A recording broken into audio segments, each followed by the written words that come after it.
les enseignants bénévoles des écoles confessionnelles du Moyen-Nogo étaient en séminaire de renforcement des capacités conformément aux nouvelles orientations du ministère de l'Éducation nationale relatives aux réformes pédagogiques pour améliorer la qualité des enseignements, mais aussi pour poursuivre le processus d'intégration de ces volontaires dans le système éducatif. Yves Malik, notre correspondant.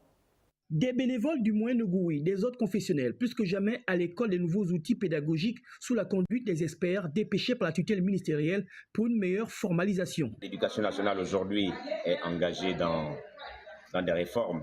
Il y a eu le gel de recrutement, ce qui fait que nos écoles se sont montrées un peu dépourvues d'enseignants formés.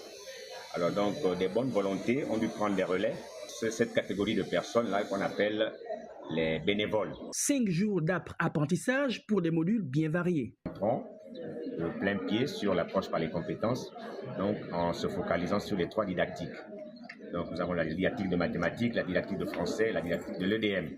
Voilà, donc ce sont les 3 didactiques, la psychologie et l'éthique et la déontologie. Objectif principal, apporter des ajustements des variables dans les enseignements de ces hommes et femmes qui ont marqué leur totale volonté au service de la formation des élites de demain. En apportant son blanc-seing, le département d'éducation nationale ouvre le chemin vers l'intégration à la fonction publique et sans coup férir, c'est un réel espoir dans les cœurs de ces acteurs intrépides. Moi, ça me fait 3 ans que je travaille sans salaire et aujourd'hui, on nous donne une chance. Nous avons été un peu mis en marge. Donc aujourd'hui, on estime qu'avec cette formation, on a certainement l'espoir. Le processus qui a démarré en 2024 pour s'achever en 2026 permet de valoriser la fonction enseignante et donner de la considération à certains de ces acteurs de la première chaîne. Dans la poursuite de ces formations, ils seront associés en juillet prochain à leurs collègues bénévoles du public qui sont aussi dans la même situation administrative.